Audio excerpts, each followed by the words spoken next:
We've found one grand finalist, it's time to find the other. Who is it going to be to join True in the grand final, which is happening at 15:45, I guess that's for Europeans, but 3:45 for everybody else, a couple of hours away. Welcome back everybody to the DreamHack Zowie Open. Here we are for the WCS Circuit Summer Championship. Thank you to our sponsors Zowie, Razer, G2A, Monster Energy, and of course Alienware. Do remember when talking about the tournament as always to include the hashtag DHOpen and hashtag WCS, and also the cheeky one, hashtag Roddy in a Club. Over here on the desk we have Tasteless, we have Nathanius, and of course Rotterdam himself. Wasn't a 3-0, no. At least we can say, but True did go through to the finals as we kind of expected. Yeah, the glass is always half full. There was a game taken off of True. You're absolutely right. Well, yeah. It was a tough series, man. Like, True just plays this style where he's got so many Lings and Banelings to constantly throw in your face that even though Hero Marine did, like on Desan Station, I think about this because I talked to him this morning. He's like, yeah, you know, it works really well. You just build a lot more Hellions than you normally do against other guys. And he did make a lot of Lings. The extra Hellions, they still didn't even matter. Like, he was just making such a ridiculous number of units. His macro was so on point. There's just never-ending wave of Zerg. I actually thought that on Galactic Process, I really thought that Hero Marine was on the right track to perhaps take that game. There was one big Baneling attack, but excellent SimCity. He kept most of his SCVs alive at first, and I was like, okay, you know, this is normally where you defend, and you start attacking, you put on some serious pressure, and you're going to win, but it just didn't stop. I mean, even this game, like, yes, he did win King Sejong, but he also won it with, like, what was it, 19 SCVs at the end, if that. I mean, a couple of moments here from game one. So overall, I think Hero Marine played well. Oh, this was painful. Beautiful. Oh, sorry, painful. Yeah, but the macro from True. Look at the mini-map there, by the way. I think that's just the whole key. You know, he has sick macro. He always has a never-ending string of Zerglings and Banelings coming. His injects are always on point. He's got so many queens, and the entire map is covered in creep, and that makes counterattacking so extremely difficult. Yeah, well, it seemed that True was destined to play in the finals. Is he destined to win the whole thing is the real question, though, because he's going to be going up against one of the next two opponents in the second semi-final. Let's check in with the bracket, and you can see exactly who these two players are if you didn't know already.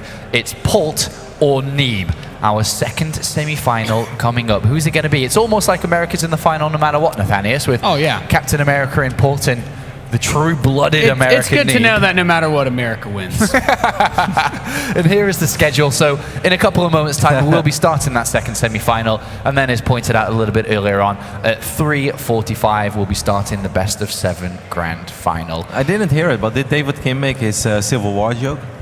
He said this is like Captain America Civil War, you know, because it's like Polt against Neeb, like who's the real Captain America? Yeah, who's the real here? Who's the real guy that has the US passport? Let's find out.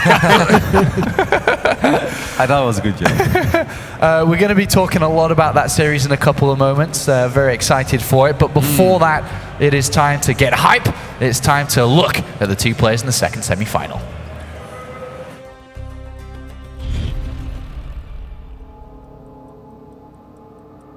Hi, I'm Alex Underhalf, aka Neeb on StarCraft 2. I play for Team Ting. Hello, my name is Song-Hoon Choi. My in-game name is Polt. I'm playing Terran for Team Envious. I think he has some weaknesses that I can abuse. Like, he's not like a scrappy Terran player like Euthermal, for example. He doesn't really have like one very, very powerful weapon. So I think if I play just safely and adjust to his playstyle, I think I have a better chance. There may be too many stalkers as Neeb continues to press forward. Oh, and that's it. GG!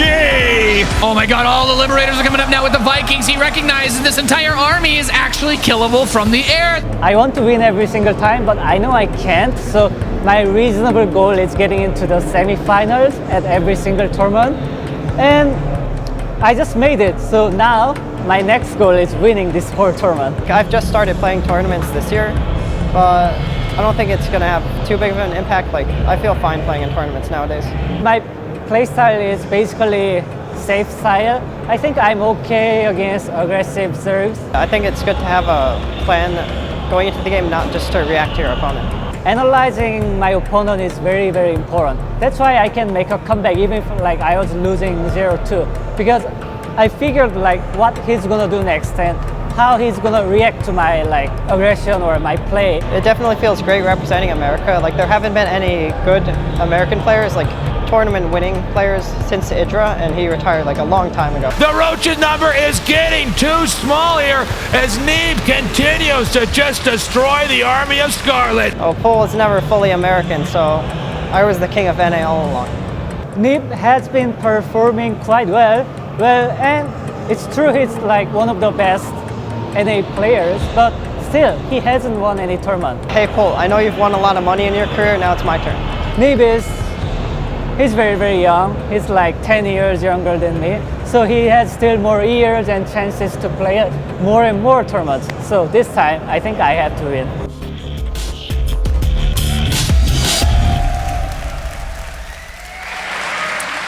Our first player, as many of you may already know, is one of the most successful StarCraft 2 players of all time, boasting 8 premier titles under his belt. Of course, facing him is a player who's been one of the most promising American players in many years, and he will be attempting his first title today. Please welcome on stage, Polt and Neeb.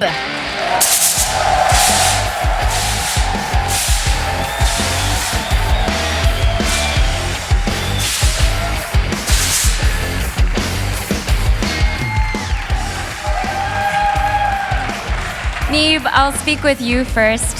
This year has been a very successful 2016 for you. You've already been in the Grand Finals twice, and you now have an attempt to make a third Grand Finals finish, but Polt stands in your way. Yesterday when I spoke to you, you sounded like you were pretty confident against him, but what are your thoughts before this match? I think I'm very prepared in general, like compared to the other tournaments that I made it to the finals in. Like I'm a lot more confident in this one, so I think I could go all the way. Okay, he says he can go all the way, Polt.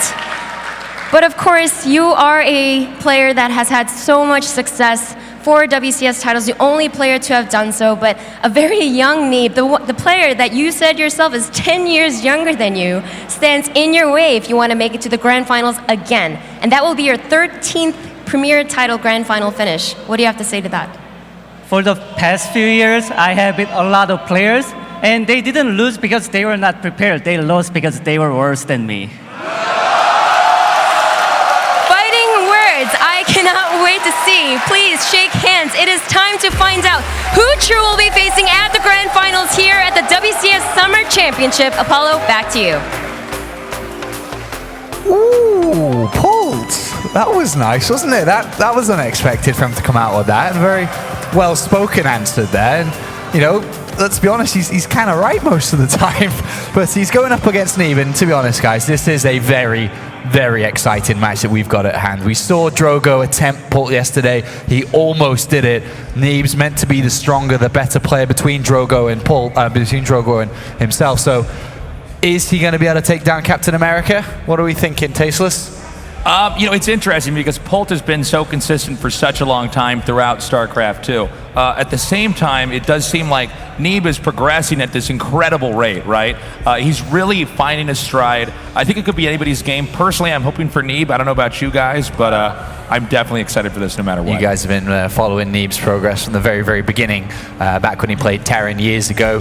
He's now in a Grand Final again in, well, or should be soon, perhaps, potentially again. But this is a big moment for him, Kev. Absolutely. That's a really fun fact. I didn't even think about it, but I think the very first time I ever casted WCS with Nate, we casted Polt versus Neeb. Back then a TvT, now it's a TvP. But yeah, we've been following this kid for a while. I think he's really, really, really good, like legitimately good. He's never had like a lucky wrong. He's just very solid across all 3 matchups, especially PvZ. I think that's the one where he really excels.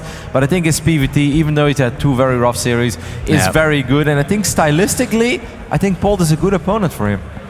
Yeah, following Neeb's progress has been awesome. These guys have had so many matches this year, whether it's been in these big tournaments or just the ladder qualifiers. A lot of the things that get missed in these qualifiers leading up to this is that Neeb usually ends up beating Polt and Hydra half the time that he's qualified for every single event this year. He's always been like the first player to qualify, and he knows how to play against Polt. He's had a lot of series against him. Something like Nerves, I don't think plays into this as much. This isn't a scenario where it's a high pressure match where he's up against someone he doesn't play regularly in tournaments. He has a lot of experience specifically versus Polt, and I expect him to come in here just as strong as before. You know, it's interesting. From the games that we've seen from Polt, as good as he looks, it's been back and forth, right? It's been intense. It's been some of the, I think, the best games to watch in this entire tournament. But when you look at Neeb, especially in the games that we had just last night, he has this way of playing. It just seems so perfectly, so bulletproof. It's almost like it's AlphaGo or something playing StarCraft. And that's really exciting. So I'm wondering how Polt will handle that, because if Neeb is really playing this clean this time around, that might be tricky for Polt. It doesn't matter how tenacious he is. If he can Neeb can continuously stay ahead, that might be a tough one. Yeah, one thing I'd like to really do is, if we just break this matchup down, Polt versus Protoss, the way he's been playing has been very slow, taking his third, dropping the second starport in the fusion core. He rushes Liberator range for all intents and purposes. He doesn't put the pressure on. These maps are going to have an interesting effect on that. Not surprised to see the veto of Dasan Station from Polt, but I'm very interested to see how Neeb is going to play around Polt's very passive style he's been using in this tournament. In a way, I think I would rather play on Dasan than on New Gettysburg against Neeb. Like, I think Polt, I'm not sure though, but from what I've seen, he might actually be underestimating Neeb's like late game a little bit. Like when it comes to the mid-late game, that moment where Protoss goes up to 4 bases, eventually 5, you get your fleet beacon, you get a couple of Tempests out. Neeb is so good with Tempests. He will always protect them. We're probably going to see pylons, cannon. Like if it reaches that phase in the game, you're going to see pylons, cannons everywhere, High Templars, Storming, and Vikings and Liberators will not get close to Tempest. He's going to keep the Oracles, Revelation. Like, I think Polt needs to play very different than how he won the last 3 games against Drogo. And that sounds really stupid, right? Like, that doesn't make any sense. He won 3 games in a row with that slow, passive, mass Liberator style. I think if you do it against Neeb, you're going to lose. All right, well, it's time to get into predictions. We're very, very close to getting into this one. Rotterdam, where are we going? Who's winning? I mean, Neeb has been a little tricky when it comes to predictions, because sometimes he's such a god, and if you predict against him, you're stupid. But I'm expecting a solid Neeb here, like a good Neeb, and I think he's going to win 3-1. Yeah, I'm expecting full power Neeb here. Polt's entire strategy versus Protoss for quite a while now has relied purely on how strong Liberators are. And no matter how much ridiculous damage they can put out, Neeb's late game control is better than anyone he's going to face in this tournament. I'm going to go with a 3-1, 3-2 for Neeb. Oh, wise, tasteless. Where are we going? I mean, after seeing how well Neeb has played so far, as good as Polt is, I actually, it's going to be a bit redundant here, but I'm going to say 3-1 or 3-2 here for Neeb.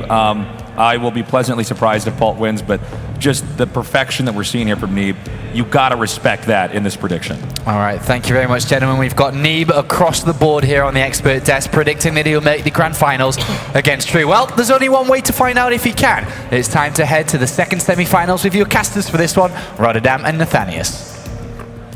Kev, I'm so excited for this match. The game is already loaded in. This is a TvP series that we've been following forever. Some of the coolest games seen in the qualifiers leading up to WCS this year have come out of this matchup. I could not be more excited to kick things off on New Gettysburg. In the bottom left, spawning as the Red Terran, Captain America. He's envious as Polt!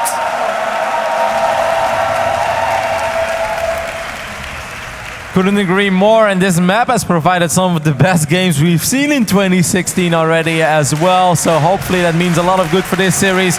At the right bottom side, we're looking at the American Protoss. Give it up for Neeb. The Neeb chants begin in the crowd. I like it. A lot of people coming out. We got to meet a lot of cool people. We were hanging around Montreal yesterday. We got to see a lot of cool people melt down in all those awesome places. Yeah. And so many excited Americans came from so far to watch these guys compete at the highest level. And it is awesome to see the support that an American player has been able to garner in 2016. Not just that, man. I mean, I've met Canadians from all over the country as well. They're telling me where they're from, and I was like, I have no idea, but that sounds really far away. So thank you for coming to Montreal. It's like, I mean, I know it's a pretty big country. Yeah. So. Canada is pretty big. Small understatement. So thank all of you for coming out here to enjoy some awesome StarCraft and sharing this amazing, exciting, very surprising result-heavy tournament with us. And we kick things off, New Gettysburg. We've had a lot of debates. We've talked a lot about this map. This is one of those maps where we favor, I think, a little bit of the non-Terran setups here. Depending on how Polt wants to play this, his passive style should be able to get up to where he wants to be. But man, have we seen Neeb play that late game so well against Terran. Yeah, and I mean, obviously New Gettysburg is a perfect map for that. We even saw a little bit in the King of the Hill tournament as well, where Harstem put up a great fight against Innovation, a game that I think Harstem should have won. But Neeb is also so good, gets a couple of disruptors, makes it so hard to get close to the Protoss army, and then he goes into Tempest, and he just keeps taking the Terran army with Revelation. But there is also another side, you know, every now and then players switch it up, especially in big series. We saw Drogo yesterday go for the 8-gate or 7-gate Adept War Prism here, something you don't expect, and because of it, it can be so incredibly good on a map like New Gettysburg. Yeah, there's a lot of different options, of course, for the Protoss aggression in the early game. It's something that has caused Terrans to really have to take into consideration all the madness that can come up in the first few stages. The Reaper is going to come poke, but from what it seems to be, Polt's just going to go for this quick second barracks, likely to be, oh wow, actually straight to a third barracks, so not going to focus on the crazy fast factory build with only one gas. He's just going to try to get a lot of Marines to deal with whatever comes his way. It reminds me of that recent game that you casted of Polt on this map against Super, where he got 6 probe kills with his Reaper. Oh, that was dirty. And you just look in the mirror, it's like, okay, that's not supposed to happen. It doesn't even happen when Polt plays NA ladder. That eBay block is definitely annoying, but not the end of the world for Neeb. We're going to see a Stargate, most likely an Oracle. I'd be surprised to see straight up Phoenix play here. And I don't mind this because it will always make that late game transition into anti-Liberator that much easier. And it's going to overcharge to help break this eBay down. I mean, I guess maybe he's also saying your Reaper can't move too far around, but... I guess those patches are the closest, so maybe he just really, really wants to mine of those super close mineral patches. Yeah, that's a trend that was started by other Korean players in the other Korean leagues. I think TY was one of the first guys to basically be like, yeah, guys, just block 3 of their mineral patches. And it forces the Adept to stay home and the Mothership Core to stay home. If they were thinking about doing something weird across the map, it's a lot harder to do in this position. So Polt building up to a lot of Marines. This is an opener that is extremely heavy for this bio play early on. Adepts can be strong against this, so it's something you have to keep in mind. But that extremely late factory follow-up, I'm very curious to see when and or if he decides to make some sort of attack. I do think this makes sense, though, by Polt, because if he would have done this of one barracks, there's a chance he doesn't have the right amount of Marines. And then if these Adepts shade in and the Oracle comes helping in as well, I mean, we saw that yesterday with Juturman. There were multiple moments where he ended up losing 5, 6, 7 SCVs in the early stages of the game. So I think this is a very smart, safe opening by Polt, and makes a lot of sense. I mean, Polt is obviously a smart player. We're all predicting Neeb to win here, and we're not doing that because we're biased fanboys. I mean, he's just incredibly good and has defeated Polt multiple times. But let's not underestimate Polt. I mean, if there is one tournament player in the world, it has to be this guy. Yeah, it is very interesting to take into consideration how his build has affected this. This is good for Polt, Neeb's Adepts all get cleaned up. Yeah, it's very nice that he's able to grab this. And Polt was he was kind of talking behind the scenes the other day. He was like saying, okay, well, I got to be careful for whatever Neeb throws my way. This very heavy Marine count, very good defensively. He's got Marines against the Oracle, but he's delayed his tech a pretty large amount to get these Marine upgrades very quickly, just so he can have enough to stop any sort of attack that Neeb could throw his way. I almost feel that was a mistake by Neeb, like an accidental mistake. Obviously it was a mistake because he lost 3 Adepts and didn't really kill a whole lot, but I don't think he meant to complete that shade because the Oracle wasn't there. Like normally if you want to complete the shade, you use the Oracle with it to get the extra burst it's supposed to be like right there on top of the Marines, and that didn't happen, so maybe that was like an accidental finish there by Neeb. And this is a little old school, man. This reminds me of some of those weird Marine King pushes we used to see where he just goes for that stim combat shield, but does not rely on Medivacs for the push. The Oracles come into backstab. SCV's going down to the natural, making their run towards the main base. Of course, with Stim, they're going to move in. Great force field locks the army to the side. Neeb taking advantage of the layout of New Gettysburg, dealing some damage, staying safe back home. That could have gone bad so fast, Roddy. Yeah, I did end up losing one of the Oracles, but still very nice. Obviously lost mining time in the natural. Good force field there. If he wasn't paying attention, this force field seemed to be a little bit late, and now a couple of Marines did sneak through, but there were a couple of Adepts to tank, and Adepts are not only good in dealing damage, they're also pretty good in soaking up some damage. That Oracle actually is going to fly by the third base. Give me some juice! Charge the battery. He needs unit. He needs like an external battery pack. Yeah, when we make all these international travel trips, Kev, you need energy, all right? It's called the Oracle Express. So third command center is not going to be slowed down just yet. We actually have a Void Ray on the way for Neeb, and I actually like this a lot on this map. There's not a huge amount of angles to attack a Protoss player when you push in from the sky. So you put that Void Ray on patrol, and if you use prismatic alignment, you destroy Medivacs and Liberators so damn fast. Yep, we've seen that multiple times. A lot of Protoss players like to do it. Some put it right next to their base, some put it in the middle of those two island expands, but either way, it works both. +1 on the way, Blink is on the way. I mean, obviously the work account, we haven't really mentioned it yet, but it's been very good for Neeb throughout Neeb this is pretty good at macro. Yeah, I mean, something that we've learned this year. I mean, this has always been true, like throughout the history of StarCraft 2. The Protoss players that are very good at building probes, and it's like one of the most simple things to do. But whenever you see a Terran army, you're like, oh man, that's a lot of units. You know, I need to cut workers now for a little bit. I need to get out a couple of units, and then you've got guys like Neeb that just build probes all the time, It's never all skip about- a beat, and. Ooh, good pick off on that Oracle there. And that's the second one there. Immediately he's rebuilding one of the Oracles. So the Void Ray is going to go to block the middle, but you make a great point, Kev. Probes and pylons, the key to success for any Protoss in StarCraft 2. And this setup is just, it's moving along very methodically, very slowly. Polt is going to move an army out. This gets spotted. The Adept sees it. I love this. He reacts very quickly, throws the shadow. Looks like, okay, yeah, he's going to be able to get away just in time. And the army's repositioning itself to defend the third base. This is a very tough spot to push into. Guardian Shield can help tremendously with that Immortal against any focus fire. Yeah, I love that you bring that up. This is a perfect mix of units. If this was just Stalkers or just Adepts, it actually gets pretty tricky. But it's a nice mixture of a little bit of everything. It's got the Immortal to deal with the Marauders. Guardian Shield is going to help so much, keeping all these units alive. Obviously, Blink Stalkers, well, Blink is about to finish up. It's going to give it a lot of micro potential. And there are a couple of Adepts which are cheap, so if you lose them, no big deal. But they will do damage, and they will do a good job in soaking up damage. And I think the moment that Polt sees his army, he's like, all right, you know, not today. Let's wait. I mean, those Stalkers also give it a tremendous ability to chase the army. And he's going to throw that Revelation, gets the tag off, and this is what we've seen from Polt for quite a while now. Straight into the Fusion Core. The Starport as that third base saturates, and he gets the gas, and we're going to see him move in to Liberator range. Now, Blink this is does ready. open a window. Yeah, Blink steps forward, getting a couple shots off on this army as it retreats. Wouldn't mind. I think he did connect. Yeah, I did. It's a Stalker there. Not too shabby. That Widowmine, of course, also blocking the fourth base in the top right, but Neeb's like, I'm going to take the one in the center. But the Liberators are starting to come out. This is where, for a Protoss player, patience is key. You need to get up to the right composition to deal with this. Wow. Neeb does get the Warp Prism inside of the main base during all of this. A huge Warp of Adepts coming inside of the main base.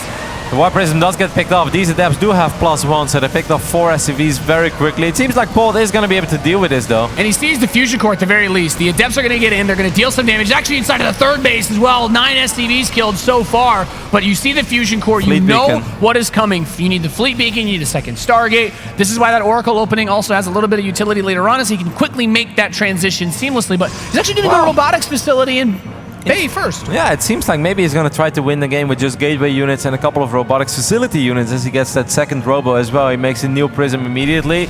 But I kind of feel that that is a way that, I mean, it could work because obviously he's been ahead economically throughout the majority of this game.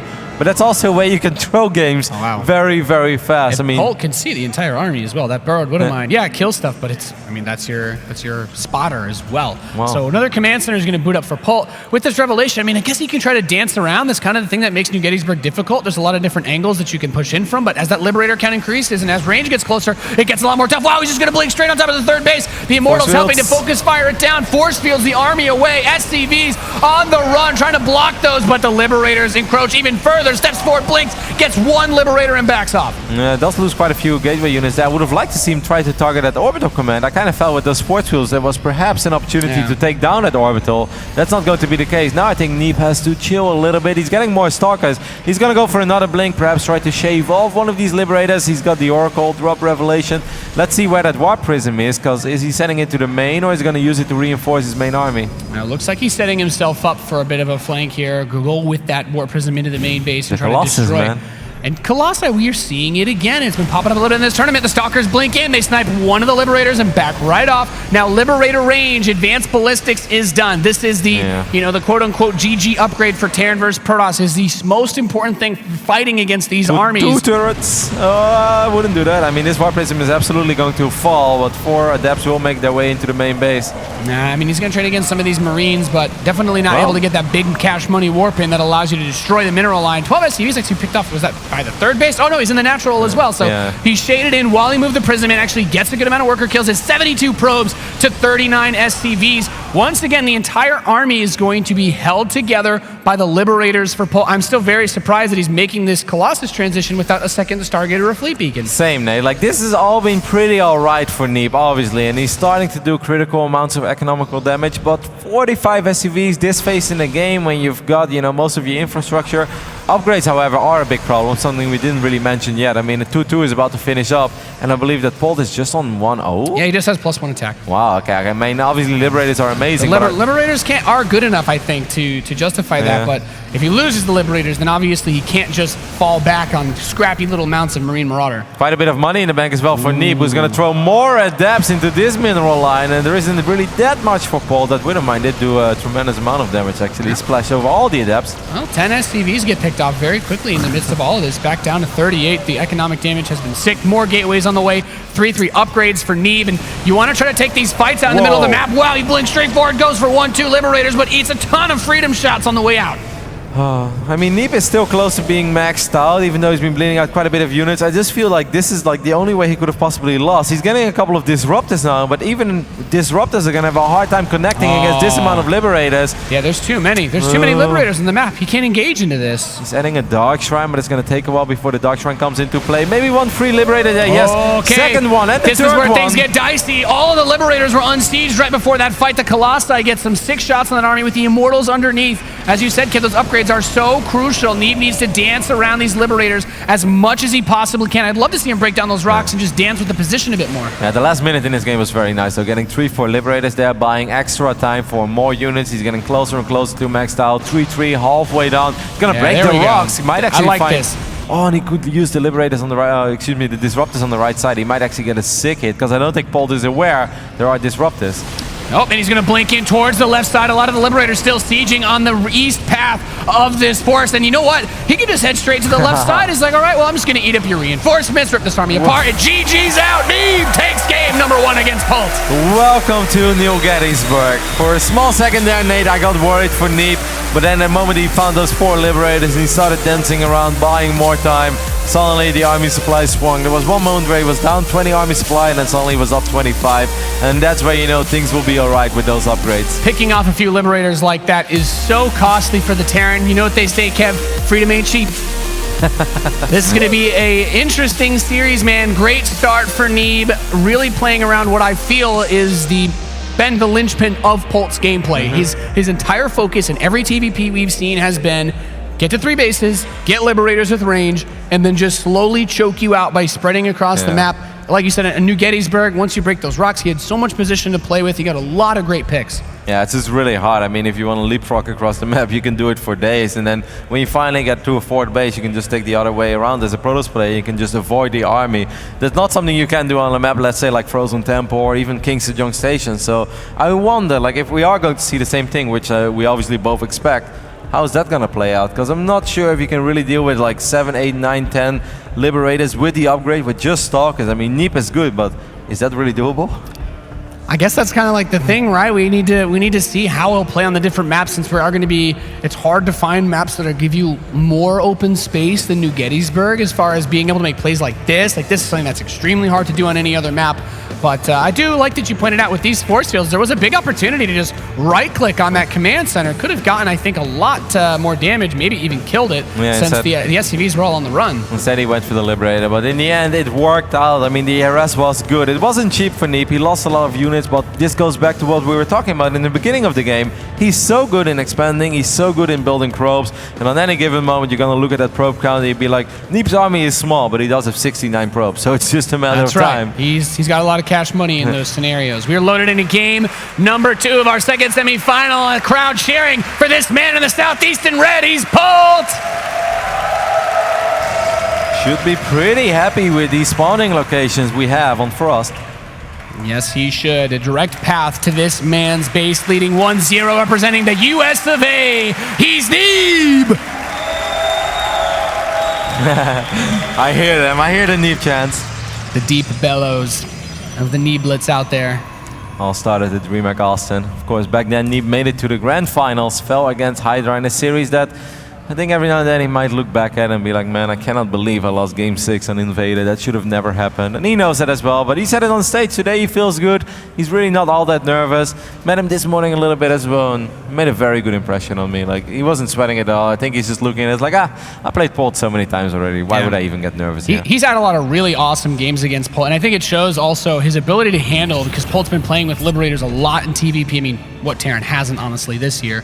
And if you look back at some of even his earliest games, I think back to a qualifying match for one of the WCS tournaments earlier this year. It's like Larilat Crest, Polt does this sick build. He's got like 7 Liberators sieged on his natural, and he just patiently sits back, collapses on him, and wins with 2 base against a 2 base Terran in a pretty sick game. And even it was just those early moments before Neeb had the results of this year where you could see the brilliance. You know, he's a very patient player. He waits for his opportunities. He doesn't jump the gun. And frankly, that's probably the #1 way to play against any Terran that uses Liberator strategies like this. It's all about not taking the bait and walking in to that field of freedom. Polt is switching things up here. He's going to be a lot more aggressive game 2. Probably going to be Marines with 1 Widow Mine and then Hellions. That's what I'm expecting with an expand behind it. I like that opening a lot. I think it's one of the stronger Terran openings out there. Thermal's busted this out as well, right? Especially on a 4-player map. It seems like we might see a proxy Stargate from Neeb as he's keeping that probe in a very cheeky position. Yeah, I mean, it's like to dance around, maybe recognize like, oh, I can hide from maybe SCV, he's worried. Maybe he knows Reaper timings, and he's like, all right, you know, if he would spawn on the right top side, the last thing you ever want to do is run that probe straight into the Reaper. So I guess that's what's happening over there. But he's going to avoid the Reaper because there is no Reaper, and he's not in the right top side either.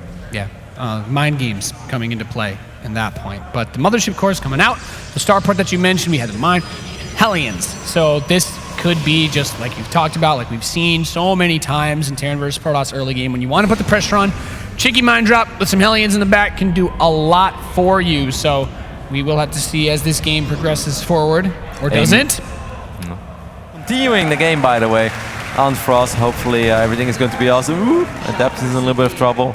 Yeah, long story short, in the very beginning, there were actually a lot of people like, hey, who's this very good Protoss playing Legacy of the Void Beta? He's like almost invincible, and it turned out later on that was Neeb. But at that point, nobody was even thinking about Neeb because people weren't even sure how active he was or if he did truly switch to Protoss or not.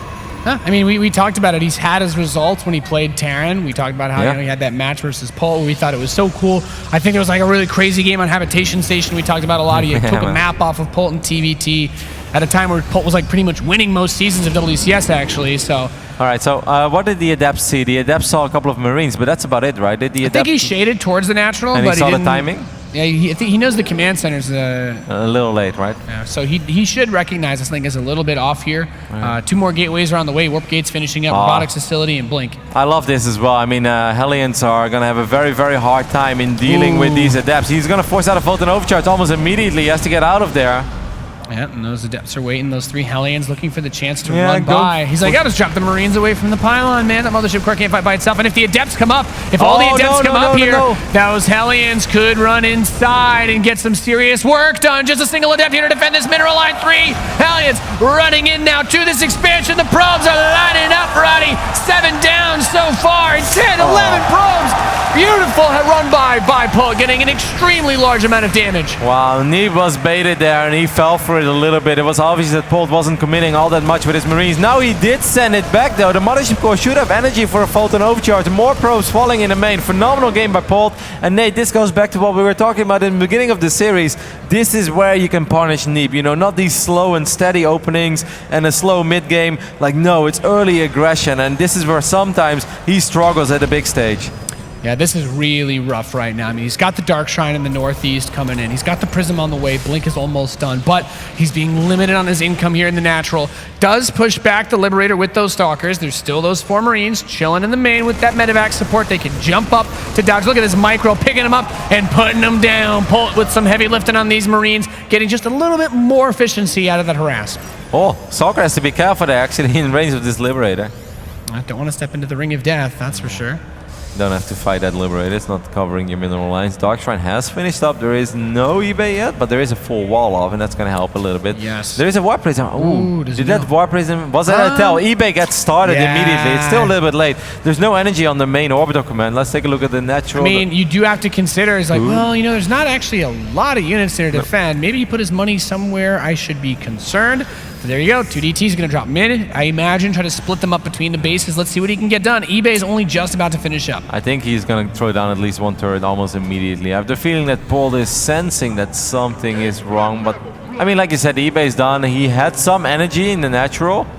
Oh, yeah, he's realizing that SCVs are on the run. He did have enough energy for a scan. There is one inside of the main base to clean up that DT. He does have another scan available, so you can come over, clean up the main, as he sends a second DT over to the natural. So now he's pulling him apart in every which direction again. Extremely frustrating to deal with. This is where Neeb can try to buy himself a new life in this game. 9 SCVs dead so far. Scans in the main, kills that one. The DT is still alive inside of the natural. Oh, and that Mister is not done yet. Okay, it's about to finish off. Could have been worse. And he's just going to chill in the back. It's like, okay, I'll take your supply depot. And I'll just... actually gets a few more SCVs there. Yeah, gets the reactor as well. That's nice. I mean, Polt was 4 or 5 workers ahead after that early game. Oh, the tank. Dark Templars. Medevac pickup can save it there. But, wow, Neeb really making up for what just happened. 15 SCVs killed by these Dark Templar. As Blink is done, Resonating Glaives will be finishing soon. And another cheeky DT still alive and kicking. Oh, okay, Prism. Oh, no, Neeb. Rip. Wow, still though, he did a phenomenal job with the Dark Templars so far. He's ahead by 12 workers now. Army supply, he is down. I mean, sometimes it can be a little bit deceiving. You look at Dark Templar harass and be like, that was extremely successful. And it was. Absolutely not going to say that wasn't worth it. But there is one downside of it, and that's often that you don't have that much at home. Dark Templar are incredibly expensive. Exactly. So you trade out what could have been a lot of your army supply for worker damage, but I like that he puts his DT out on the tower. Depending on the number of skins that we're looking at available, could chip away a little bit. These Marines don't have combat shields, so the Dark Templar will kill them in a single swipe, already eliminating a bit of this army, but all right, another DT. Wow, he's really relying on these to help buy some time for the fact that he doesn't have a very large army. And Polt probably just going to stim, try to take care of this Nexus, pick off a couple of pros. One photon overcharge will get dropped immediately. Mothership Core in trouble. That is not enough. This army having a little bit of struggle fighting away from the siege tank. Now DT not getting thrown in either. I think he could help assassinate those siege tanks, which would really allow his army to get closer to these Marines. I mean, there is an Immortal in the mix there as well. I think with these adapts, it all comes down to the engagement. A few more Pros units. I actually think this is going to be enough for Neeb. Scan, is there another Dark Templar on the right side? Yeah, there is. He's still not using that one.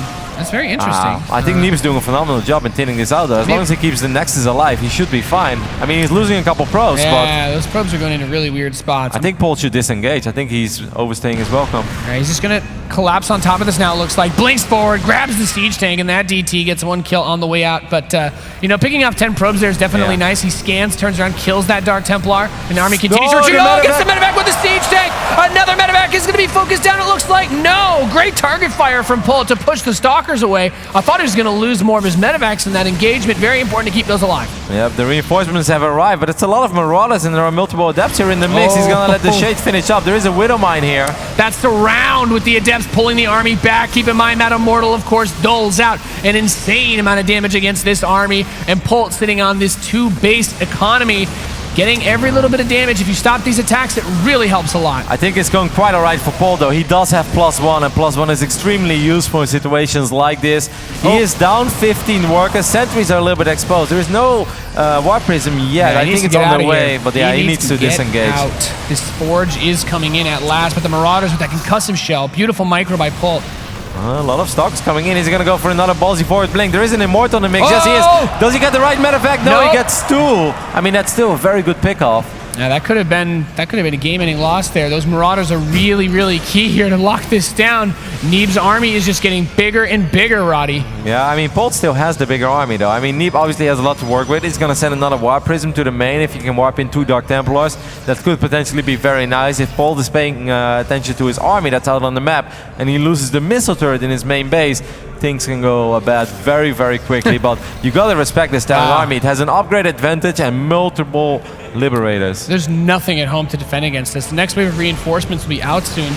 Blinks forward, gets one of the Liberators, 2, 3, perhaps here as Polt tries to step up. He does get the Immortal. That's a lot of the anti-ground potential in this army removed for Neeb as he continues to get pushed back. That Liberator so crucial in locking this down. The Adepts cannot fight under the Freedom Zone. The bio unit's trading so well up to this point. Mothership Core shows up, does have 200 energy, but not that many pylons that can actually help out.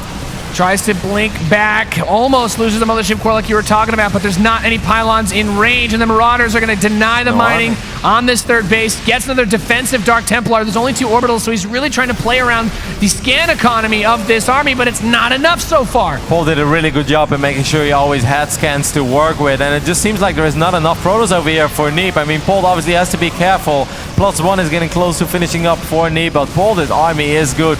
Neeb went for a very ballsy forward blink. He picked up a couple of the Liberators, but still he ate so much damage. Yeah, throws another DT into him, another scan. Polt has not been dropping any mules. He knows that DTs are a really important way for Neeb to bring this game back, but with that 3-base economy, he's going to keep pushing it in. Oh, snipes the Immortal, so crucial in this scenario. Blinks down, though. The Liberator's not here to be able to shoot. Widowmine does hit the Adepts. The Adepts go through the Freedom Zones, and Polt's army is obliterating the defenses of Neeb. The reinforcements have arrived for Polt. He started to run a little low on units, but then a few more Marauders showed up. This Nexus is running very low, and I think that Polt is going to even up the series over here as Neeb is going to try to make one final stand, but there's just not that much Protoss to work with, Nate. Incredible to think he was able to do this much with such little economy. That third Nexus, usually so crucial, and still always a scan. GG, Polt ties the series here in our second semifinal. Yeah, that's a lovely game by Polt. I mean, that eBay finishing up, him getting +1, I really think that +1 helped out in an enormous way in some of those trades early on. I love the push as well, I love when he disengaged, but this is what we go back, right? Like, yeah, the Dark Templar arrest was great, but DTs are very expensive units, and often you just don't have that much at home.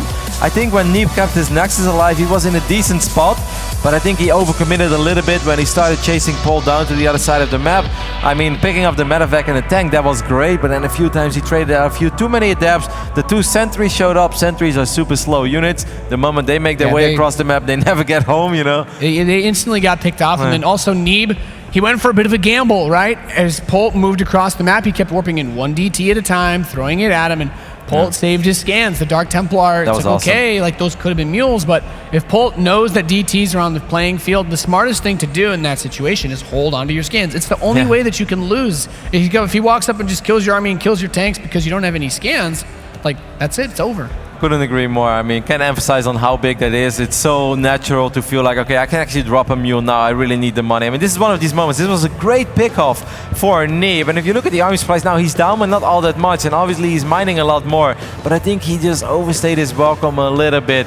Letting the Adept shade here was perhaps not the worst choice. He lets them finish up. He gets a few more bio units. But the moment he saw the Liberators, he saw the Widowmine, you just kind of gotta go at that point. And like, he has a lot of Adepts here, and then at a certain point he just doesn't have any Adepts anymore at all. Definitely a bit of a throw there by Neeb with how far he pushed the aggression. He had something really good going, but the key thing to keep in mind there is you're on 3 bases, the Terran's on 2, there's no reason to attack into them. Let's see who takes the lead again in this series. In the top left of Frozen Temple, give it up for Polt! Polt, of course, switching things up in game number 2, being a lot more aggressive than he was in game 1 and than he was in his previous series. I liked it, Nate. I liked it a lot. In the bottom right, the blue Protoss player from the USA, he's Neeb! I love it, Nate. This is like you in the stadium. You're starting the chants. We're getting the crowd fired up. These guys have been giving me the energy as well, Kev. It's been awesome. All these awesome people here supporting their favorite StarCraft players as we get closer to crowning the final circuit champion of the year in this summer championships.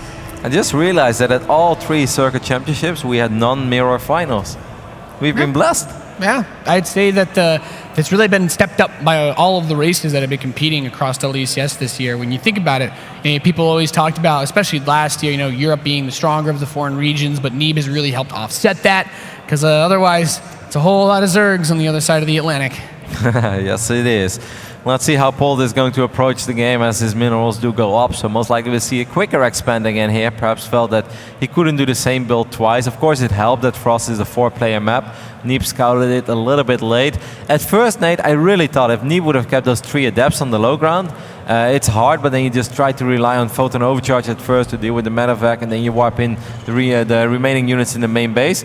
If he defends properly against his Hellions, Neeb would have been in a phenomenal position, because even when he lost like 16 workers, he was only down like 2 or 3. Now imagine that you defend that, you deflect that without taking the heavy probe losses, or even just half those probe losses, and you get those DTs in. That's a completely different game that we're looking at, where he just has so many more resources to get his follow-up ready to stop Polt's big tank push that he made with those Marines. And that one DT that he had on the right side that never did anything during that fight still had me a little bit confused in that game. But new game, new chance. Reapers are going to head over to the main base of Neeb, trying to get the first scout off. It is going to be a straight-up Adept opening with that warp gate. I mean, if there's one map where I can truly see Polt style work, it has to be on this one. This is such a good map for Liberators. Does get a probe immediately, and a lot of probes being put as well. Does he get a second? Wow. Yes, he does. Wow, that's a great start for Polt. Nate, if this would happen to me on ladder, I'm out of this game already. Never lucky, Roddy. Never lucky. It's a scary spot to be in. I mean, any Terran player will tell you, you go in there, you kill at least 2 probes, you are feeling good. Yeah, and it's not just that. It's also the moment you pull the probes, like as a Protoss, you don't want to pull workers. It's kind of like a last resort guaranteed kill. If it's in the middle of your mineral line, you're like, all right, I'll grab my probes. I'll try to surround that Reaper. But having 6, 7 probes chasing that Reaper and just not getting the kill and then losing 2 probes as well, that's very, very frustrating. It's brutal. So Stargate is on the way. We have the engineering bay block getting dealt with very quickly again, using that overcharge to finish it off. And this Adept taking a lot of pain.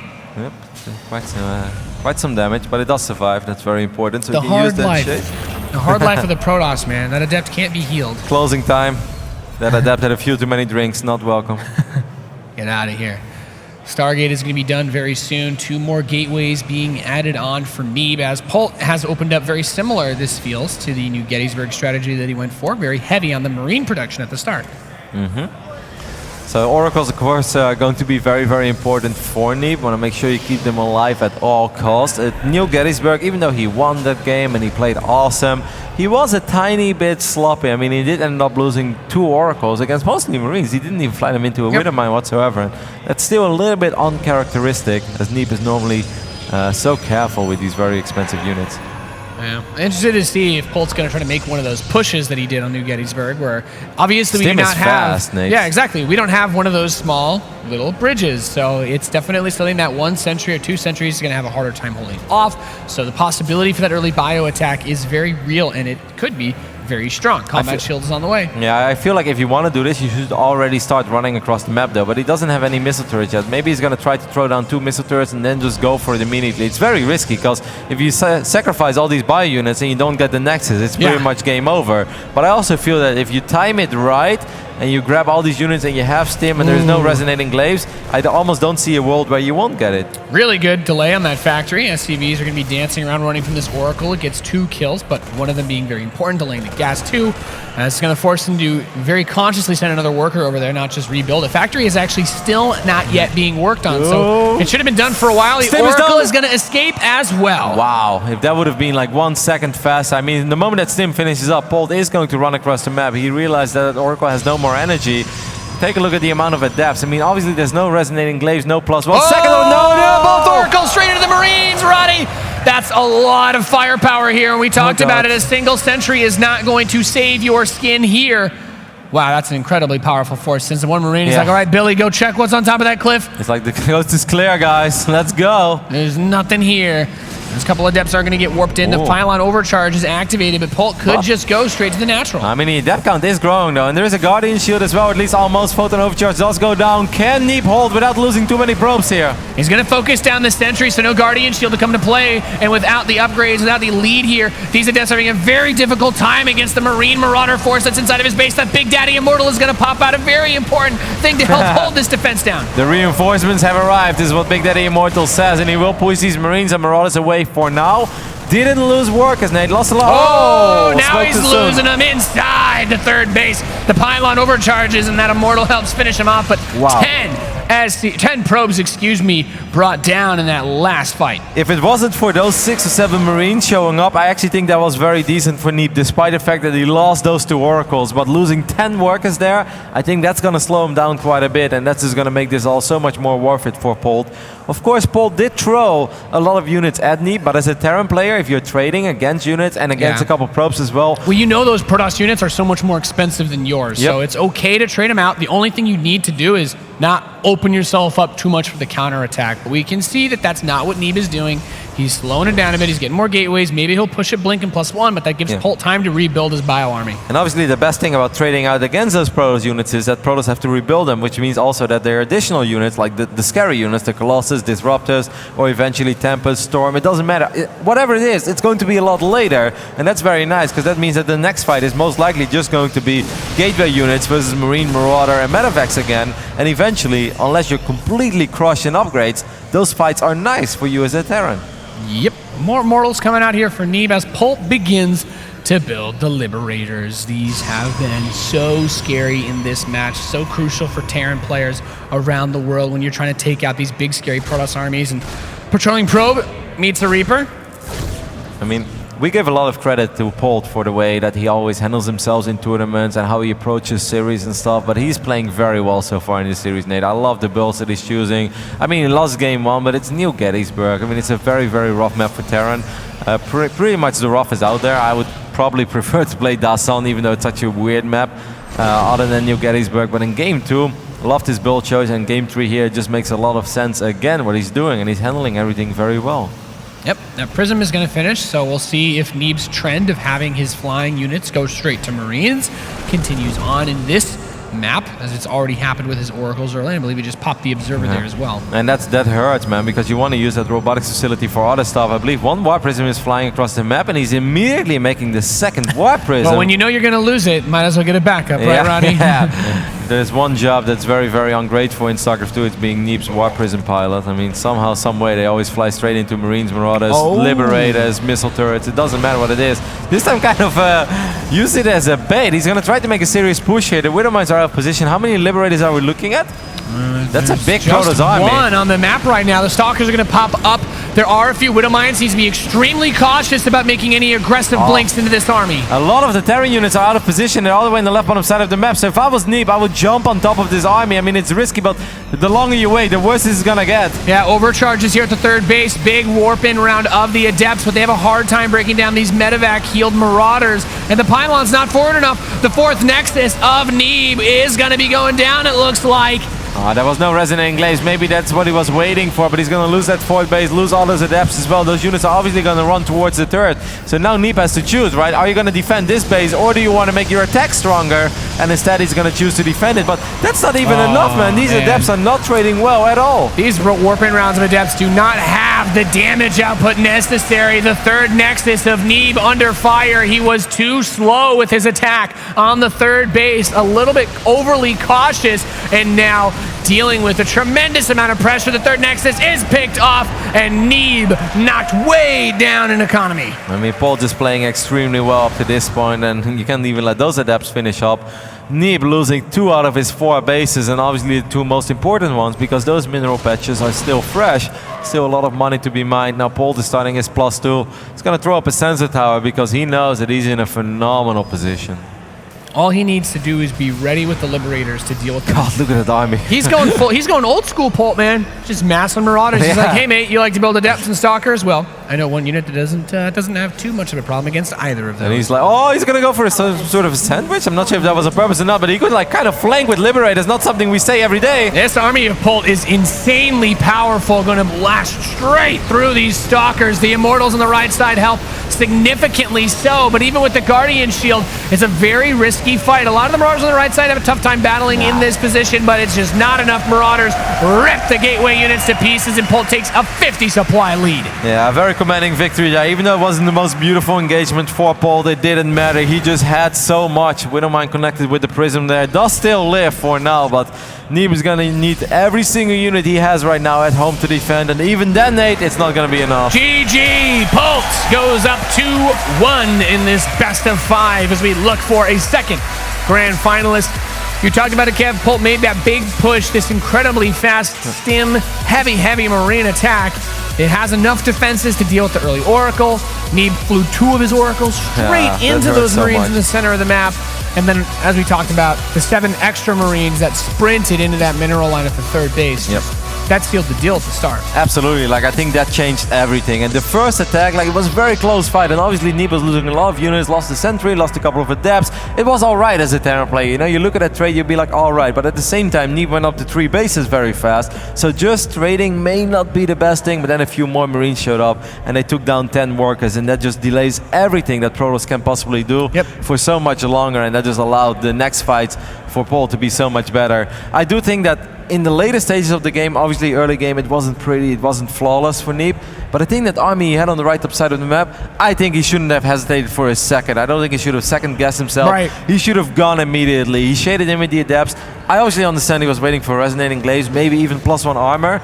This is the very first fight, but I think that army was not big enough of Polt, and if he would have taken out the 3rd base there and kill all the SCVs, then he can lose his 4th base and focus on trying to defend his 3rd at home, and it could have been a different game. Also very crazy to see, once again, you know, the old classic Polt trademark, an insane amount of Marauders being used later on to build an army that could deal super well with the Stalkers that, I mean, you want to blame the Stalkers or any of the Liberators. If he's relying on using the Stalkers for his anti-air, then that's all he's going to have. And as we saw there, of course, during that attack on those probes was huge. Yeah, I mean, the more I think about it, I really think that Neeb should have just tried to jump on Polt's 3rd and sacrifice his 4th completely and focus on defending his own 3rd. I think then maybe he could have salvaged the situation. Either way, we are loaded into Game 4. Let's find out if our Terran will be headed to yet another grand finals. In the bottom right, the Terran from NVSC's Polt. Leading 2-1 in this best of 5 as he looks to snuff out the fire of this young man in the Northwest, the United States Protoss representing Ting. He's Neeb. Just 2 weeks ago, we saw Neeb play one of the best games of StarCraft 2 in 2016 on this map. It was a PvP against Showtime. If you guys missed that game, you have to watch it. It was madness, it had everything. There was a semi-final as well. He finds himself here again, but back then I believe he was up 2-0. This time he's down 1-2. But just like New Gettysburg, this is a pretty decent map for Protoss. It's never easy, it's not a default win. Obviously there are things that Terran can do, but it's a good map for Protoss. Yeah, I definitely have to say the long rush distance is going to favor Warp in for the aggressive play. You don't have to wait for the reinforcements to come in as Protoss. As Terran, it's a long trip. Even for those boosted medevac, you have to constantly be pressing that. You have to like reactivate it every 3 seconds. You're like, normally I only need to boost like once or twice to get across the map. Here I need like 3 or 4. You need to get that upgrade, Nate. Yeah, that's it's actually a good place. What is it? High capacity fuel tanks are important on Apotheosis. Maybe you can make a video about it. Yeah, do the math. Do the math on this. I mean, one. David Kim is here. You can always try to give him a speech and see if you can make it available just a little bit faster. Just make it like, hey, we looked into it. The map is really long, so every unit just moves faster, right? That makes sense.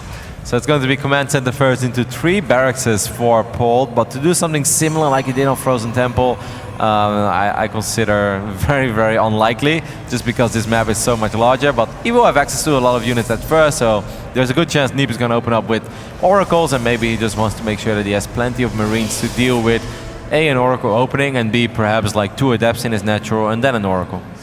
Yeah, I mean, the best part about the 3 racks opening after the command center first is that he still has access, even without the fast stim, to a lot of Marines, which has been dealing extremely well, as we've seen. Neeb has been having a very difficult time with his control of the air units in this series. He's flown to Oracles left and right into Marines, he's flown Prisms into these units, and honestly, those are game-losing moves. You've got 2 Oracles that is so expensive, that represents so much of everything else that you could have done at the start of a game, but instead you built these 2 units that just died. Second Adept is on the way, so there is indeed a good chance that Neeb is going to send both Adepts to the other side of the map and then also show up with the Oracle on the natural. And this is something that I only assume normally must work so well, because you don't expect any sort of early gateway pressure on a map as large as this one. So the build of Neeb is very smart, but Polt has obviously done his homework, Nate. Like, he's obviously been studying the games of Neeb. He obviously went through his build orders, because Polt's build, I only assume, is going to be super good in dealing with this, because he should have the right amount of Marines, because he's opening with 3 Rexes here. Yep, the production is insane, and delaying the gas as long as he has been in this match has allowed him to spend less time building add-ons and more time building up those Marines, because it also keeps you safe from having to worry about the, the double Oracle or the Oracle Adept, which we still could see as an attempted maneuver here. Yeah, maybe forcing him to keep a couple of Marines on the low ground and then sending 2 Oracles immediately in the main base. Maybe that could be a counterplay for Neeb, but so far I love the build order from Polt. It just makes so much sense. We're looking at somebody who has done his homework, who has done some theory crafting and realizing what is the best possible way for him to deal with his opening from Neeb. We saw the New Gettysburg, 3 Adepts shaded in, killed absolutely nothing. Well, maybe a Marine, but obviously that's a terrible trade for Protoss.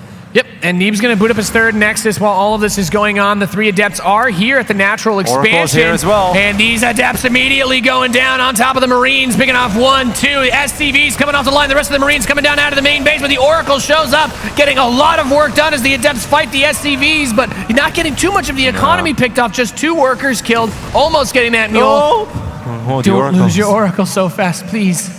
I mean, in the end, I mean, that's a pretty decent hold for Polt, I think. Yes, he ended up losing 7 Marines, but obviously it's inevitable that you lose something. Oracle shows back up in the main base. Now it's starting to get very nice for Neeb. Yeah, that's really what he's looking for here, and especially consider that the other Oracle, is there a turret finishing in the natural yet? I think that turret was just in the main base. Yeah, he could zip over, try a little fancy micro. Okay, he's gonna just chill.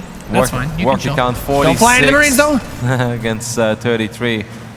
Yeah, has to be careful here. Doesn't miss it very well. Yeah, gotta be very, very cautious. I think he's going to be a little less adventurous with the Oracle, considering that he's just. I mean, Neeb has lost a lot of Oracles to just random Marines out on the map, so be as cautious as possible. I still felt the timing there was a little bit off for Neeb. The Adepts were there and they were tanking a lot of damage before the Oracle showed up. I think in an ideal scenario, the Shades finish up and the Oracle shows up like 0.2 seconds later and then unleashes all that damage, which forces the Marines to shoot at the Oracle, and then the Adepts can just wail away at them. And obviously, if you focus the Oracle is fast, can run away from unstimmed Marines. I think that would be a dream trade for Neeb, but I mean, in the end it was still good, especially because he eventually found that opening in the main base and picked off 7, 8 SCVs there. I agree with you there. As long as he doesn't chuck away these 2 Oracles in the next minute of the game, everything will be good. No, he's popping out some stasis wards though. I love these. Very, very important to spread on the map. But just a great way to get extra utility out of the Oracles that you've already put on the map. Artosis is so happy right now. Yeah. I think stasis is still one of the coolest things that's been added in Legacy of the Void and doesn't get used enough, but I think what I love even more is the exact same thing as we saw from in his game against Uturm, was that he's hiding the Phoenixes. Even though I only assume that Polt has seen that game, so I think that Polt knows there could be Phoenixes. He also knows that the Adept count is potentially a little bit low. I think this is why he's not flying into the main base, because that would be very tricky. You gotta be careful with these Phoenixes, Neeb. Oh yeah, because Tim is done. He steps forward, almost one of the Phoenix getting killed, but at least he knows now he can reposition his forces to deal with this. I cannot emphasize enough on how smart Polt is playing, man. Like, instead of just flying into the main base and flying into the Phoenixes, dropping units one by one, losing them one by one, and then sacrificing the medevacs, he flies across the map to be there fast, but then he drops the unit because he knows there's a very good chance there are Phoenixes, and obviously they cannot engage if all the buy units are on the ground already. So even though Polt's had a pretty rough early game, it's so awesome. He gets both Oracles. Recognizing with that revelation thrown in his army where the Oracles were. He's playing so good. Yep, and now he knows, okay, so the Oracles are down, but Neeb was able to see that Polt is going to be moving his 3rd command center towards the gold base, so he wants that cash money, and he wants it now. 7 gateways are going to be finishing. I mean, he's done. One stasis might actually get triggered here by that one Marine. All right, well, there will be a time and place for stasis. It's just not now yet. Yeah, that guy he's stuck. He's not going anywhere for a little while. Man, that's a nightmare. You're like, oh god, they're coming for me, aren't they? This is what I dreamed of when I was a kid, Nate. Instead of Adepts, they always were lions, but still. So an extra Stargate is going to be coming in. Interested to see where Neeb's taking this with how fast he's going for it, but the Phoenix count has been pushed pretty hard. I mean, is this going to be one of those old school, it feels weird to say old school, like mass adept Phoenix pushes since he's got +1 and, resonating glaives? I mean, if Polt doesn't make any Widow Mines, it's pretty damn good, but if Polt does start making Widow Mines, then I'm not too sure about it. I saw a crazy game once between Uturma and Lilba at Home Story Cup. I'm not sure if you saw it. It was played on that map that nobody liked, Central Protocol. Oh, sorry if the guy that's made Central Protocol is watching, but nobody really liked that map. No, not many people were fans, but continue. Yeah, there were like 100 Phoenixes of Lilba, and he pretty much won the game up to the point where he flew them all straight into Widow Mines. Oh yes, I remember this one now. I think it made it to Reddit as well. I mean, it can be very good, and it can definitely catch Polt off guard, because there's a good chance that Polt is expecting, the regular 5, 6, maybe 7 Phoenix. He's not going to expect 15, 16 Phoenixes. Yeah, there's 2 being built at a time, so an extremely heavy commitment to this and just the depths being built. He knows that the army is on the left side here for Polt. Is Neeb going to be able to defend this gold fort? It will be extremely tricky. Yeah, I'm not sure. I don't think he should try to defend the fort. I think especially if he's focusing on attacking, he should just sacrifice this, maybe knock down the rocks, buy some time. Phoenix is going to fly in. I don't know, man. Ooh, killed, no cancel. Ouch. He's indecisive.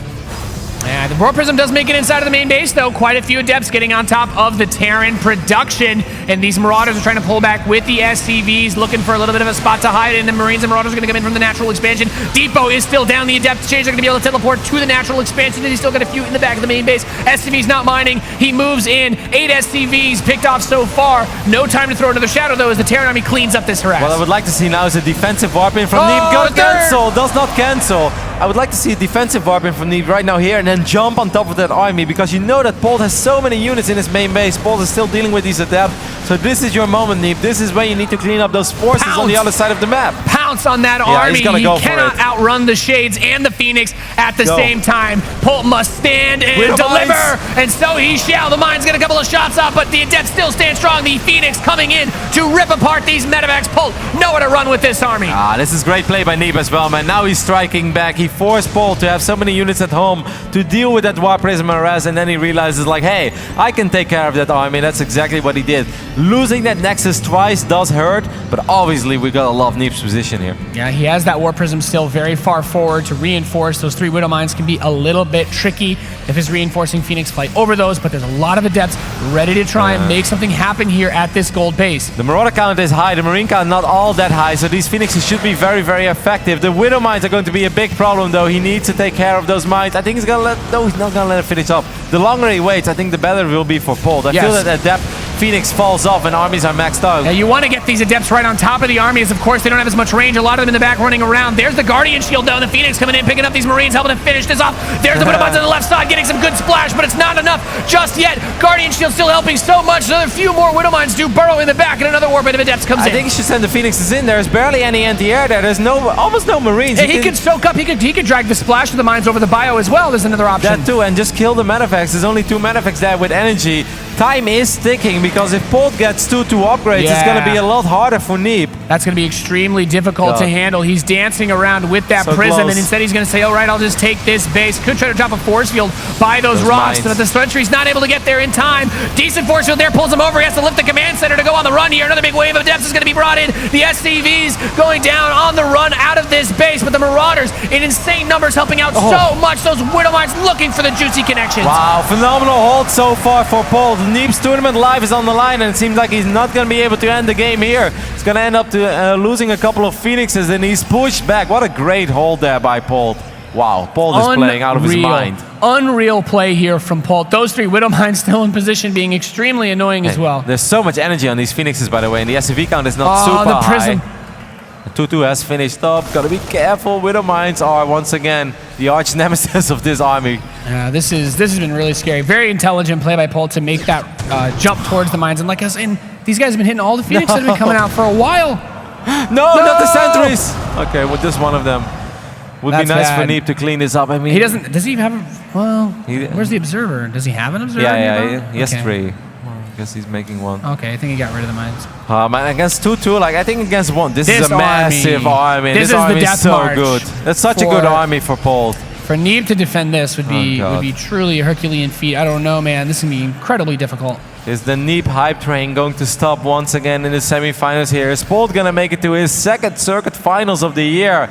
Of course, he did it in Katowice, and he's very, very close to doing it again here in Montreal. This army is so scary. The observer sees everything. Neeb, there's not a whole lot he has that he can throw against this. Those upgrades for Polt, really, really nice. He can fight head-to-head on the ground. He doesn't need the Liberators to win a battle. He's going to immediately start to deny the gas here. Adept Shades are going to get thrown forward. He cancels. He knows he can't move in with this many Widow Mines underneath this army. And there's a few first pickups. Okay, he's trying to buy some time, but he's really just delaying for more warp-ins. Grabs a mine, grabs another one, but good shot. The mine splash all over the Adepts in the Phoenix. Neeb's money is very high as well. He does have a crazy amount of gateways. Guardian Shield is being popped. Trader Mines can still turn this battle around, by the way. Obviously, Widow Mines are also against Phoenix Adept, but if they connect with the Marines, and maybe a lack of anti-air can really hurt Polt. I feel like maybe a one-way, because he's so Marauder heavy. If you can take care of the Marines, then the Phoenixes can take care of the Medivacs, then maybe, just maybe, Neeb can hold here. Yeah, he's trying to bait him with those Marauders having more range than the Adepts, just poking forward, taking some shots and saying, come fight me, as the Adept mounts continue to climb. This might actually be Neeb's moment, because look at the minimap, there's a lot of reinforcements on the way, so this is probably the only moment he's ever going to be able to kill this army. I think he's going to go for it. Yep, the Adepts all blink on top. Now the Widow Mines are still in behind. They're going to be able to get a good couple of shots. He was not able to get the Adepts on top of the Marauders in this next huge wave. Now I don't think Neeb has enough anymore to stop this. The army for Polt continues to bash against this Protoss army, standing strong. The Guardian Shield not enough. The Marauders wailing away from the west side, taking a 40 supply lead. 50 GG. Polt goes on to the finals. Absolutely phenomenal play here by Polt. By far and away the best Polt we have seen throughout this entire tournament. Polt said yesterday, you know, he loves his series like he had against Drogo, you know, a sloppy back and forth series where it really feels like he won a competitive series of StarCraft. Nate, this is the Polt that we sometimes forget about when we make predictions and we predict him to lose and we all look stupid. Because if this guy, he has that switch, man. He always has that switch where he can just turn it up. This Polt today in this semi-final was so good. That's the best Polt I've seen pretty much since Katowice. Actually, for sure, the best Polt I've seen since Katowice. I don't know how he does it. He just has it. Polt is finally back, is what we're seeing here. Really great adjustments of his style. We talked about everything that happened with him setting up for that fast Liberator play. Yeah. That's what we saw on New Gettysburg. Didn't work out at all. And we also bring in the fact that that's not as good of a map for the Terran, but he adjusted not just to the maps, but he adjusted his build to the strategy of Neeb and dealt a lot better, I think, getting that early harass on that we've talked about so much. I love the builds that he chose as well. I mean, when Neeb fell against Marine Lord, it was obvious that that was not a very pretty series. And even against Utermo, like, it was pretty shaky, you know, a couple of very ugly moments. And of course, mistakes were made in this series as well, multiple moments. Maybe lost Oracles where he shouldn't have. But overall, it was Polt setting himself up for that as well. I just love the build. I love the way he played on Apotheosis there, sending the Medivacs across the map, but then also unloading the units, obviously looking for it, being aware that there could be Phoenixes, making sure he doesn't end up losing those units. The hold at the gold base, the upgrades, the Marines early on. I can do like I can talk about this game for 10 minutes. This was awesome by Polt. Really, really good play. And the number of killed Oracles as well hurt a lot in terms of being able to follow these armies. Polt was able to take a beautiful fight here. We really saw him go ham. He was building 5 Marauders at a time all game long. I feel the missed opportunity here for Neeb was that the Marine count was extremely low. So why don't you just send the Phoenixes in and let these Phoenixes keep shooting at the Medivacs? The Marauders are never going to kill your Phoenix. Like, I don't really understand why he brought the Phoenixes back over and over. If you kill the 4 or 5 Medivacs there, then obviously the Marauders, every time they stim, it's going to hurt 10 times more. But if they keep being healed to full HP, then Adepts are going to have a hard time, especially when 2-2 finished up. Yeah, it's a really crazy thing to consider because the Marauders, obviously, with their based armor, can soak up so much damage. But let's hear from the man himself. Going to the grand finals, it's Polt. Going to the grand finals, indeed. Congratulations, Polt. You're on to another grand final, and I can't overstate this enough. This is your 13th Premier Title grand final. Did you know that? No. But yeah, I mean, that's absolutely amazing. What are your initial thoughts coming off of just, first of all, moving on to the grand final, but not only doing that, but doing so over a player like Neeb, who so many people have been hyping up the fact that he's a very, very strong player. So there are only 4 players left today, and like when I saw the bracket, I thought like Neeb is the strongest player out of those 4. So I thought I had a tough opponent, but so basically, if I beat him, then I can win the finals. So now are you saying you basically feel like you've won already? Kind of.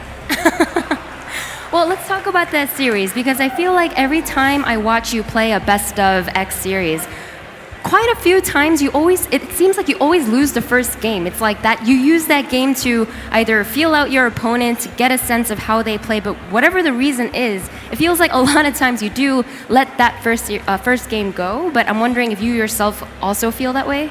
I don't really like to lose the first game, obviously, but I take it as just like adjusting to the like computer booth or stage and even the players, game, everything. So when I feel more comfortable into like game 2, 3, 4, 5, I play better. So I don't really mind that.